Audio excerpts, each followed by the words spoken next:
오늘 보실 말씀은 디모데후서 3장 14절부터 17절 말씀까지 신약성경 345면에 있습니다. 제가 가지고 있는 성경은 신약성경 345면에 디모데후서 3장 14절부터 17절 말씀까지 제가 한 절 읽고 여러분들 한 절 읽고 교독하여 읽도록 하겠습니다.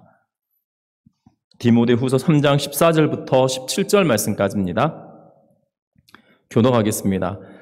그러나 너는 배우고 확신한 일에 거하라. 너는 내가 누구에게서 배운 것을 알며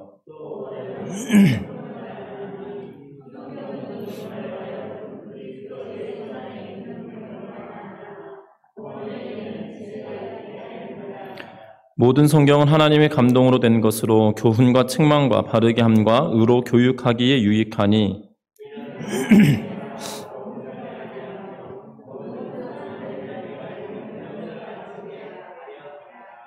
아멘. 우리 앞을 향하여 인사 나누겠습니다. 사랑하고 축복합니다. 사랑하고 축복합니다.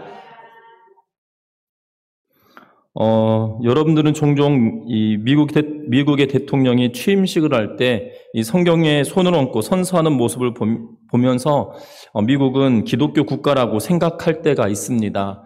그리고 미국의 1달러 지폐에는 In God We Trust라고 하는 문구가 이렇게 새겨져 있어서 쓰여 있어서 미국은 이 기독교 국가라고 우리는 오해할 때가 있습니다. 그런데 그렇게 생각하면 큰 오산입니다. 왜냐하면 오늘날 미국 사람의 5명 중에 4명은 절대적인 진리가 있다고 믿지 않기 때문입니다. 쉽게 말하면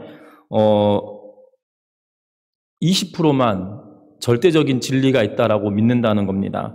특별히 2002년에 6월 8일자 USA Today라고 하는 이 신문의 기사에서 뭐라고 하고 있냐면 절대적 진리에 대한 확신은 기존의 38%에서 9.11 테러 이후 22%로 내려갔습니다. 라고 기사를 쓰고 있는 걸 보게 됩니다. 2002년도 기사이기 때문에요. 왜 2002년도 기사이냐면 이 2001년도에 이 9.11 테러가 있었습니다.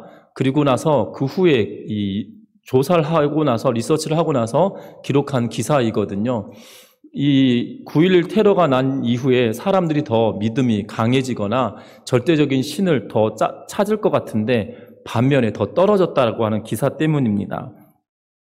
절대적인 진리 그리고 절대적인 존재를 부인하는 일들은 이 현대를 살아가는 사람들에겐 당연한 일들처럼 여겨집니다. 특별히 이 세계 사상계나 아니면 철학을 이야기할 때 그리고 교육을 이야기할 때 빠지지 않는 이 현대적인 용어가 있다라면 다른 것이 아니라 포스트 모더니즘이라고 하는 그러한 시대를 살고 있다고 하는 것이 전제가 되어집니다. 이 포스트 모더니즘이라고 하는 것은 서양 중심적인 용어이긴 한데요. 포스트 모더니즘이라고 하는 말을 쉽게 말하면 이 모더니즘, 다시 말하면 현대 이후의 시대, 근대 이후의 시대라고 생각하시면 됩니다. 이 모더니즘 이후라고 불려지는데 이 포스트가 붙어서 모더니즘 앞에 붙어가지고 쓰여진 말인데요. 그러면 포스트 모더니즘 전에는 무엇이 있었냐면 이 모더니즘이 있었고 그 이전엔 뭐냐면 프리 모더니즘이라고 해서 이 근대기 이전의 시대를 살았던 때가 있었습니다. 특별히 근대가 이루어지는 시대를 언제라고 이야기하냐면 기준을 언제 잡냐면 1789년에 프랑스 혁명이 일어납니다. 그래서 1789년에 프랑스 혁명을 기점으로 하여서 근대 시대가 되었다라고 이야기하면서 모더니즘 시대가 됐다라고 이야기를 합니다. 그런데 이 모더니즘 시대, 그러니까 모더니즘 시대가 도래하기 이전에는 절대적인 가치가 있고 절대적인 신이 있다라고 이야기하며 그 신의 존재에 대하여 부정한 일이 있지 않았습니다. 그런데 이 1789년에 프랑스 혁명이 이루어지고 난 이후에 계몽주의라고 하는 이 사상이 들어오면서 뭐라고 이야기하냐면 절대적인 신은 있지 않다라고 이야기하고 인간의 이성이 과학이 가장 우월하다라고 이야기하며 심지어 신은 죽었다라고 니체가 이야기하기 시작합니다. 분명한 것은 그러한 시대를 살았습니다. 과학과 이성이 이 신의 존재보다 우월하며 신은 죽었다라고 이야기하는 시대가 도래한 것이 바로 이 계몽주의 시대라고 하고 모더니즘 시대라고 불려집니다. 그런데 놀라운 것은 20세기 딱 들어서서 두 번에 걸친 큰 전쟁이 일어납니다. 1차 세계대전과 2차 세계대전이 이루어지는데요. 이 두 번의 세계대전으로 말미암아 과학과 인간의 이성이 인류를 구원할 거라고 생각하였고 그것이 완전하다고 여겨졌는데 완전하다고 여겨졌던 것에 의하여 수많은 사람들이 엄청난 학살도 당하였고 어려움을 겪게 됨으로 말미암아 이성과 과학으로도 부족하다라고 여깁니다. 이것이 계몽주의의 끝자락인데요. 그리고 난 이후의 시대를 두고 포스트 모더니즘이라고 합니다. 그래서 모더니즘, 이제 프리모더니즘 시대에는 절대적인 신이 있다라고 이야기하고 절대 가치가 여겼던 것을 끝맺고 나서 인간의 과학과 이성이 가장 우월하다고 여겼던 때도 1, 2차 세계대전으로 말미암아 끝나버렸습니다. 그러면 나머지 것이 무엇이냐면 개인의 직관이 가장 우선된다라고 여기며 개인의 감정과 개인의 직관이 가장 우선시하는 시대가 되어져 버렸습니다. 결국 개인의 감정과 개인이 생각하는 것이 가장 우월하다라고 여기고 맞는 거다라고 여기기 때문에 여러분들 잘 아셔야 되는 것은 제가 생각하는 것이 맞고 이 사람이 생각하는 것이 맞고 이쪽의 사람이 생각하는 것이 다 맞으면 절대적인 진리가 있는 걸까요? 없는 걸까요? 없는 시대가 되었다라고 말을 합니다. 이것이 포스트 모더니즘의 가장 큰 이야기이고 화두이거든요. 여러분들 기억할 것은 절대적인 가치가 없고 절대적인 그러한 진리가 없다라고 여겨지는 시대가 지금을 살아가는 시대입니다. 그래서 사람들은 나도 옳고 너도 옳고 다 이렇게 옳다라고 여기면서 서로의 생각이 옳다라고 여기는 것이 맞다라고 여기면서도 또 한편으로는 서로 이것이 잘못됐다라고 하면서 판단하는 근거의 기준이 나 자신이 되어지는 그러한 모습을 보며 살아가는 시대가 되었다는 것입니다. 여러분들, 이러한 시대에 살고 있는 우리들은 그러하기 때문에 신앙생활하기가 더 어려운 시대인 것 같습니다. 왜냐하면 신은 죽었다라고 여겨졌던 계몽주의를 지나고 이제는 사람의 생각이, 각각의 생각이 기준이 된다라고 여겨지는 시대를 살고 있기 때문에 절대적인 가치라고 여겨지는 하나님을 섬긴다는 것은 그렇게 썩 달가운 일이 아니기 때문입니다. 그래서 현대를 살아갈 때 많은 사람들이 특별히 코로나19 사태 이후로는 기승전 교회인 것 같아요. 모든 끝에 다 교회가 들어가는 이유가 다른 것이 아니라 바로 포스트 모더니즘의 시대를 살고 있음에도 불구하고 절대 기준과 가치가 있다라고 여기는 사람들의 모임이기 때문에 세상 사람들과 다른 것이거든요. 여러분들 잘 아셔야 되는 것은 이러한 때에 우리가 더 기억할 것은 절대적인 가치와 절대적인 선인 하나님을 전적으로 의지하며 살아가는 믿음의 성도님들 되시기를 주의 이름으로 부탁드립니다. 서론에서 너무 철학적이고 재미없는 이야기로 시작하여서 굉장히 난감한 표정으로 이렇게 표정을 짓고 계시는데요. 어렵지 않습니다. 어렵지 않고요. 중요한 것은 우리가 믿음을 가지고 살아갈 때 절대 선 되시고 절대적인 진리의 기준 되시는 하나님을 온전하게 붙들며 살아가야 되는데 이러한 시대를 살아갈 때 무엇으로 살아가냐는 거거든요. 여러분들 기억할 것은 오늘 본문의 말씀을 통하여 보면 바울 사도가 디모데에게 보내는 편지입니다. 이 디모데 후서는 바울 사도가 가장 마지막에 쓴 편지이고 순교 전에 썼다라고 이 많은 학자들이 이야기하고 실제로 이 문투와 어구들을 보면 바울 사도가 마지막에 쓴 그림이 확실하다라고 여겨질 만큼 간절함이 그에게 묻어나는 것을 보게 되어집니다. 특별히 오늘 말씀은 유언과도 같은 내용이기에 디모데에게 반드시 이렇게 살아내야 한다라고 하면서 말하여 주고 있는데요. 그 내용을 찾아보면서 오늘 저와 여러분들이 은혜가 되는 시간이 되었으면 좋겠습니다. 14절 말씀 다시 한번 읽어봅니다. 14절입니다. 그러나 너는 배우고 확신한 일에 거하라. 너는 내가 누구에게서 배운 것을 알며. 아멘. 오늘 이 말씀은 바울이 디모데에게 너는 배우고 확신한 일에 거해야 한다라고 말하고 있는 것을 보게 됩니다. 디모데가 배운 것 그리고 확신하는 것은 무엇일까요?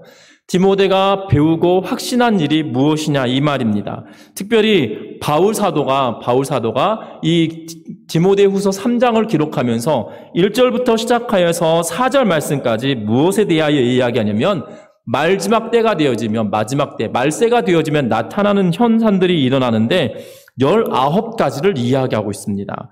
그래서 뭐라고 이야기하냐면 1절부터 4절 말씀까지 한번 읽어봅니다.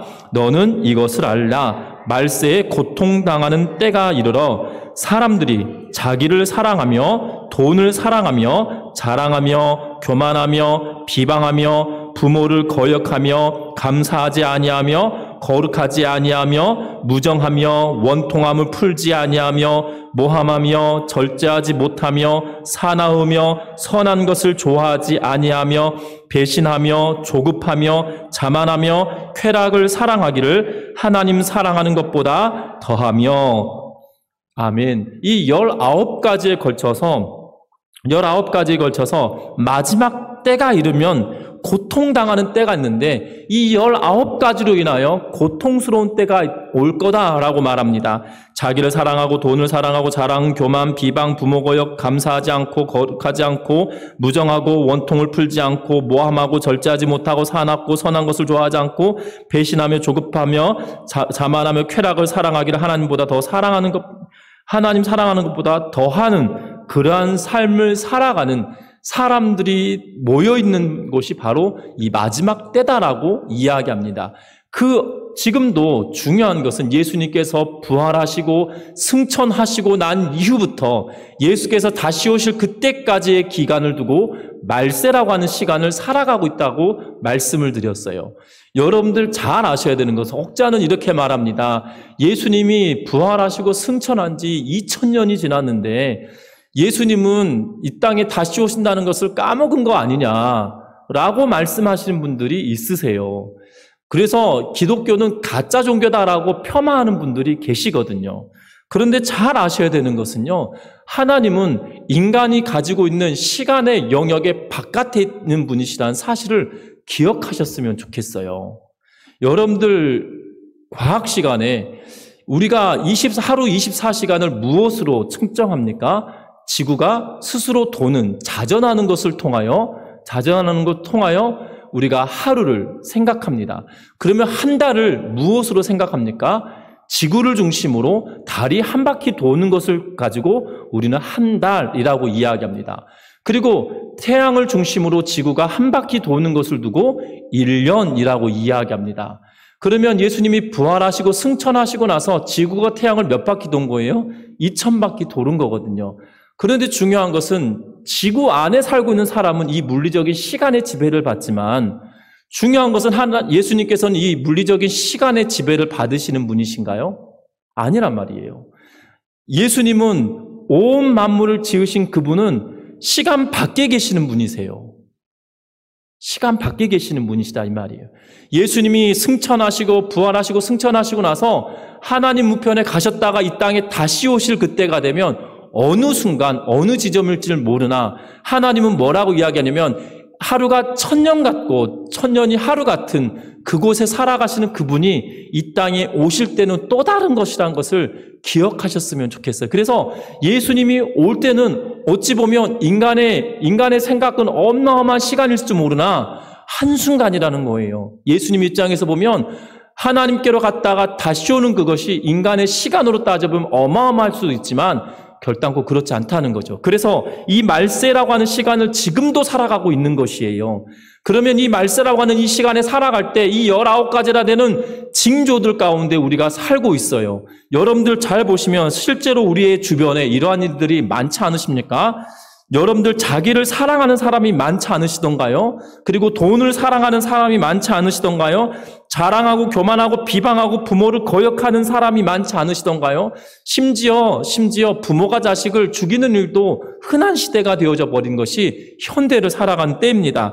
감사하지 않는 거 너무나도 당연한 시대를 살고 있고요.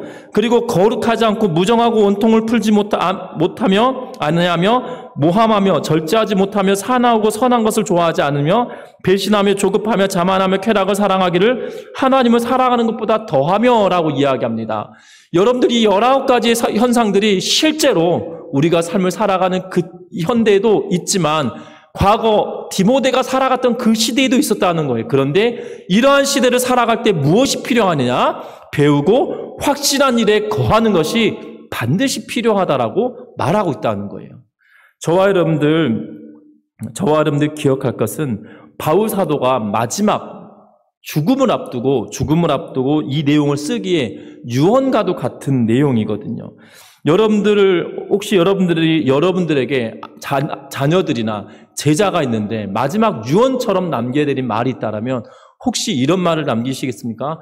내가 전주에 살아봐서 아는데 전주 어디 가면 거기가 맛집이다. 이런 말을 남겨두고 싶으신가요? 아니면 내가 학교를 다녀봐서 아는데 그 선생님은 학점을 이렇게 준다.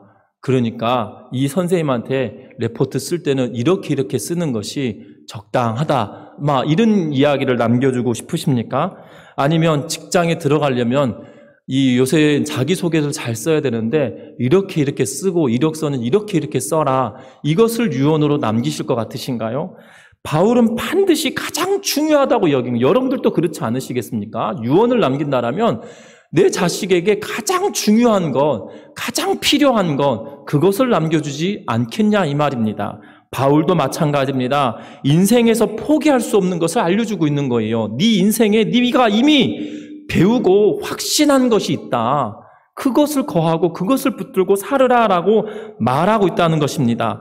어려움, 역경과 어려움이 그 앞에 놓여 있는데 그것만은 놓치지 말라라고 이야기하면서 그것이 15절 말씀에 보니까 뭐라고 이야기하냐면 어려서부터 배운 것이다라고 이야기하고 그것이 뭐냐면 성경이다라고 말하고 있다는 것이에요.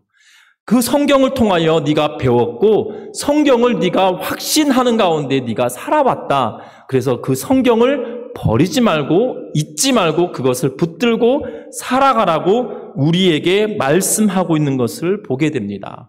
디모데에게만 주신 말씀이 아니라 현대를 살아가는 우리들에게도 주신 말씀이라는 것을 기억하며 살아가는 우리 전미중학교의 모든 성도님들 되시기를 주의 이름 부탁합니다. 그러면 도대체 이 성경은 무엇이기에 바울이 디모데에게 마지막 죽음을 앞두고 하는 말이 너 반드시 이거를 붙들고 살아야 된다. 19가지나 되는 이 마지막 때에 나타나는 징조와 현상들이 있는데 그 가운데 네가 잘 버티고 살아가는 방법은 다른 것이 아니고 네가 어렸을 때부터 배웠고 확실한 것이 있는데 그것이 성경이다. 그것을 붙들고 살아내야 된다라고 말하면서 성경의 안에 있는 그 뜻이 무엇인지 말합니다. 15절 말씀 읽습니다. 또 어려서부터 성경을 알았나니 성경은 능히 너로 하여금 그리스도 예수 안에 있는 믿음으로 말미암아 구원에 이르는 지혜가 있게 하느니라. 아멘. 성경에는 지혜가 있다라고 말합니다. 그래서 지혜가 있다라고 말하면서 그 지혜는 다른 것이 아니라 구원에 이르는 지혜다라고 말하고 있는 것을 보게 됩니다. 구원에 이르는 지혜는 무엇으로 생겨진다라고 이야기하고 있는 것이에요? 성경을 통하여서만이 이루어지고 주어지는 것이다라고 말하고 있는 것을 보게 됩니다. 구원은 그러면 어떻게 오는 겁니까? 오늘 15절에 읽었던 것처럼 너로 하여금 그리스도 예수 안에 있는 믿음으로 말미암아. 성경 안에 쓰여진 것이 그러면 무슨 내용이라는 거예요? 그리스도 예수에 관한 이야기인데 그것을 믿음으로 말미암아 네가 구원에 이르는 지혜를 얻게 된다라고 말하고 있는 것을 보게 되어집니다. 디모데가 살던 시대에는 신약 성경이 있지 않았습니다. 디모데가 살던 시대에는 신약 성경이 있지 않았어요. 디모데가 살던 시대는 구약의 성경만을 가지고 이야기하고 있는 것인데요. 그런데 구약의 성경은 무엇이라고 이야기하냐면 오실 예수 그리스도에 관한 이야기다라고 말하고 있습니다. 그리스도께서 탄생하실 것과 그의 사역은 어떠한 것이고 그의 행적은 어떻게 되어질 것인지 또한 그를 믿음으로 말미암아 구원에 이르게 되는 그러한 모든 것까지도 구약의 성경에 기록되어졌다라고 말하고 있다는 거예요. 중요한 것은 구약의 성경은 약 40여 명의 저자로 1500년이 넘는 시간 동안 기록되어 왔습니다. 모세부터 시작하여서 약 1500년 동안 약 40명에 가까운 사람들에 의하여 40여 명의 사람들에 의해서 기록되어졌는데 이것이 성경의 주제가 굉장히 일관되게 관통하고 있다는 것, 하나로 연결되어 있다는 거예요. 이것은 성경이 역사적으로 부정확하다고 여기는 이 비평학자들 그리고 이 자유주의 신학자들도 동일하게 성경은 그래도 하나의 내용으로 일맥상통한다라고 말하고 있어요. 그것이 누구냐? 예수 그리스도에 관한 이야기. 어떻게 태어날 것인지, 그가 무슨 일을 할 것인지, 그리고 그가 어떻게 될 것이고, 그리고 그가 어떠한 일을 할 것인지에 대하여 낱낱이 기록하고 있다는 사실입니다. 분명한 것은 예수 그리스도에 관한 내용을 통하여서 말씀을 통하여 네가 예수 그리스도를 알고 믿게 되었고 그것으로 말미암아 구원에 이르는 지혜가 너에게 주어진 것이다라고 이야기하고 있다는 사실입니다. 중요한 것은 이 예수 그리스도가 바로 역사적인 인물이고 이 예수 그리스도가 예언된 대로 오신 분이시며 예수 그리스도가 신화적으로 이 땅에 오셨던 분이 아니라 신화적으로 그냥 신화 속의 인물처럼 나타난 것이 아니라 실제로 예언된 대로 실제로 이 땅에 오셔서 모든 일들을 감당하시고 말씀하신 대로 그가 모든 사역을 감당하셨다라고 이야기하는 것, 그것을 믿고 나아가는 은혜가 있기를 주의 이름으로 부탁합니다. 여러분들 구원은 무엇일까요? 여러분들에게 구원은 도대체 무엇입니까? 여러분들 잘 생각하셔야 되는 것은 구원은 단순히 감정적인 변화가 일어나는 것이 아니에요. 구원받았다라고 이야기할 때 예배를 드리면서 내 마음속에 뭔가 찌릿찌릿한 것이 있었다. 그것이 구원받음이 아니에요. 구원받음은 뭐냐면 하나님의 말씀이 내 머릿속에 들어오고 그것이 내 마음으로 믿어지는 것. 그것으로 인하여 구원에 이르는 확신을 갖는 거란 사실을 기억하시기를 주의 이름으로 부탁합니다. 성경의 말씀이 내 안에 믿어지지 않으면, 들려짐에도 불구하고 믿어지지 않으면 우리에게 믿음이란 것이 있지 않을 수도 있다는 거예요. 그런데 성경은 뭐라고 이야기하면 쓰여진 말씀이 내가 믿어지는 것, 그것이 믿는 믿음이다라고 이야기하고 그 말씀을 통하여 구원에 이르게 되어진다라고 성경은 분명하게 이야기합니다. 그러면 성경이 왜 우리를 구원의 길로 인도하냐는 것입니다. 우리 16절 말씀 같이 읽어보겠습니다. 16절입니다. 모든 성경은 감동으로 된 것으로 교훈과 책망과 바르게 함과 의로 교육하기에 유익하니. 아멘. 16절 말씀에 보면 성경은 하나님의 감동으로 된 것이라고 기록합니다. 우리는 성경이 감동되었다, 하나님의 감동으로 되었다라고 이야기할 때 혹자는 이렇게 말합니다. 무당이 접신할 때 귀신을 불러들여서 몸을 막 떨고 이상한 말을 하며 이상한 어투로 말하는 그러한 것으로 오해하는 분들도 있습니다. 실제로 교부들 중에 이 하나님의 감동이란 표현을 마치 그렇게 설명했던 분도 있습니다. 그런데 성경은 그렇게 말하지 않습니다. 성경의 저자들은 하나님의 감동을 어떻게 받아들였냐면 그들이 가지고 있는 지식의 수준, 그리고 문학적인 소양, 그리고 그들이 가지고 있는 언어 체계 안에서 성령의 도우심으로 하나님이 쓰고자 원하시는 방향으로 저작하고 쓰게 만들어 주셨다는 것. 그것이 하나님의 감동이라는 거예요. 만약 이 귀신을 접한 것처럼 성령이 감동되어서 글을 쓰는 것이다라면 모든 성경은 어투, 문체, 그리고 쓰는 양식이 거의 비슷했어야 할 것입니다. 그러나 그 사람이 태어난 장소, 성장 배경, 문학적 소양, 가지고 있는 지식의 수준, 그가 가지고 있던 언어의 체계들을 통하여서 성령이 그 안에 충만하게 임하셔서 하나님이 원하시는 대로 그 저자가 쓰도록 만들어주심이 바로 성령의 감동이고 하나님의 감동으로 쓴 거라는 거예요. 그러하기 때문에 달라스 신학대학의 초대 총장이었던 루이스 S. 체이퍼가 뭐라고 이야기하냐면 하나님의 감동에 대하여 쓸 때 뭐라고 기록하고 있냐면 저자들은 자신들의 개성을 다 반영하여 그들의 감적, 문학적 능력, 관심들을 가지고 말씀을 기록했으나 결국은 하나님이 그게 바로 내가 말하고 싶었던 바다 라고 말씀하실 수 있도록 기록되었다라고 기록하고 있어요. 결국 하나님께서 내가 말하고 싶은 것이 이것이었다라고 말할 수 있도록 하나님께서 성령을 통하여 하나님의 영을 통하여 충만하게 그들의 인생의 전 영역을 통제하여서 쓰도록 만들어 주셨다라는 것입니다. 이것이 성경이 그래서 진짜 하나님의 말씀인으로 믿어지느냐 믿어지지 않느냐 차이라는 거예요. 여러분들 기억할 것은 성경이 하나님의 말씀이라는 것이 믿어져야 두 가지가 가능해요. 이 두 가지는 하나는 성경이 하나님의 말씀으로 쓰였다는 사실, 하나님의 감동으로 쓰였다는 사실을 믿어져야 또 다른 하나가 가능한데 뭐냐면 성령이 내 안에 조명하여 주셔서 이 말씀을 깨닫도록 만들어 주시는 역사가 가능하다라고 여길 수 있다는 거예요. 성경은 누구의 감동으로 쓰여졌다고요? 하나님의 감동으로 쓰여졌다고요. 그러면 감동시켜서 원저자들에게 그렇게 쓰도록 만드신 그 하나님이 성령이 내 안에 계시나요? 계시지 않나요? 성령이 내 안에 계시거든요. 그러면 우리가 성경을 읽을 때 원저자였던 예를 들면 모세를 통하여 하나님께서 기록해 주신 거잖아요. 그러면 그 모세에게 역사하신 그 하나님의 영이 지금 어디 계신 거예요? 내 안에 있는 거예요. 그럼 내 안에 하나님의 말씀을 읽을 때 무엇 해주시는 거예요? 이것을 깨닫도록 만들어주시는 거예요. 그것을 두고 우리는 성령의 조명하심이다라고 표현을 하는데요. 여러분들 우리가 성경이 하나님의 말씀이다라고 확실히 믿지 않으면 하나님의 말씀을 내가 읽을 때 성령께서 내 안에 역사하여서 성령의 조명하심으로 말씀을 깨닫게 되어진다는 것을 믿을 수 없는 거예요.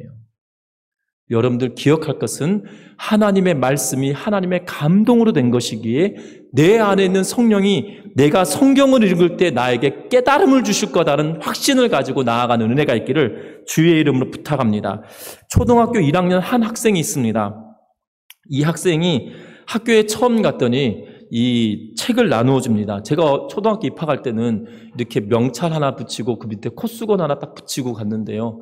요즘은 코수건을 이렇게 달고 가는 학생들이 없어요. 코수건 달아주면 이게 뭐냐고 말할 거고요. 그리고 코수건 이렇게 달아주면 아마 이 놀림거리가 될 거라는 확신이 듭니다. 여러분들 저 어렸을 때만 하더라도 이렇게 꺼즈 수건을 이렇게 핀 찔러서 이렇게 달아주셨거든요. 그래서 이렇게 코를 닦을 수 있도록 해주셨는데 그게 그랬던 이유가 있습니다. 단백질이 부족하면 코가 그렇게 많이 나온답니다. 그래서 저희 어렸을 때만 하더라도 단백질 섭취가 충분하지 않아서 코가 많이 나왔었는데요. 지금은 아이들이 코를 많이 흘리지 않는 것이 과학이 발달하고 의학이 발달해서가 아니고 엄마들이 충분하게 단백질을 섭취해 주기 때문에 코를 흘리지 않는다고 하는데 어찌됐든 초등학교 딱 입학을 했더니 책을 나눠줍니다. 그리고 수학 시간에 되어가지고 이 교과서를 가지고 선생님이 가르쳐 주시는데요. 1 더하기 1은 2야. 라고 하면 이것이 교과서가 나온 것이 맞다라고 믿고 공부하는 학생이 성적이 좋을까요? 좋지 않을까요? 좋거든요. 그런데 이 초등학교 1학년 학생이 집에 갔더니 재미난 책이 있습니다. 수수께끼 책인 거예요. 그 책이 뭐라고 쓰여있냐면 1 더하기 1은 뭐냐라고 질문을 했습니다. 그랬더니 수수께끼 책에 뭐라고 쓰여있냐면 창문 이렇게 써있던 거예요. 수수께끼 책인 거예요. 1 더하기 1은 해서 창문이 된 거죠. 그래서 창문이라는 거예요. 수수께끼 책에. 그랬습니다. 그러다가 TV를 봤더니 갑자기 이런 노래가 나온 거예요. 1 더하기 1은 귀요미 뭐 이런 노래가 나오는 거예요. 맞다. 1 더하기 1은 2가 아니야. 창문이거나 귀요미다 라고 하면서 수학 시험을 딱 쳤습니다. 이 학생이 이렇게 씁니다. 선생님은 1 더하기 1은 딱 질문을 던졌는데 이 학생은 뭐라고 쓰냐면 교과서를 믿지 않은 관계로 창문 이렇게 씁니다. 교과서를 믿지 않은 관계로 귀요미 이렇게 씁니다. 이 학생의 성적이 좋을까요? 나쁠까요? 이 학생은 결단코 좋을 리가 없습니다. 여러분들 우스갯소리로 만들어진 이야기일 텐데요. 중요한 것은 우리의 신앙생활도 이렇게 할 때도 있다는 거죠. 성경은 하나님의 말씀이다라고 말하며 이것은 믿어야 된다라고 말하면 마치 초등학교 1학년 입학한 학생에게 교과서를 잘 믿어야 된다라고 말해주지 않아도 당연하게 믿어야 되는데 교과서가 맞다라고 확신하지 못하고 어제 저녁에 읽었던 수수께끼 책과 TV를 통하여 경험했던 그 우스개가 아니죠. 그 노래를 통하여 그것이 진리다라고 믿고 이것이 맞다라고 여기면 안 된다는 건데 우리 신앙생활을 이렇게 할 때도 있다는 거죠. 우리는 우리의 신앙생활을 기록된 하나님의 말씀이 나에게 교과서처럼 믿어져야 되는데 다른 사람이 말하는 것이 진리인 것처럼 여겨지고 다른 것을 통하여서 받아들였던 것이 확신하다라고 여기는 일들이 있다는 거예요. 여러분들 기억할 것은 이것이 이렇게 되는 이유는 다른 것이 아니라 하나님의 감동으로 쓰여졌다라고 하는 그 믿음이 내 안에 없어서 내 안에 성령이 계시는데 그 말씀을 기록된 말씀을 읽을 때 나에게 깨달음을 주실 거다라는 확신이 더불어 없기 때문이라는 거예요.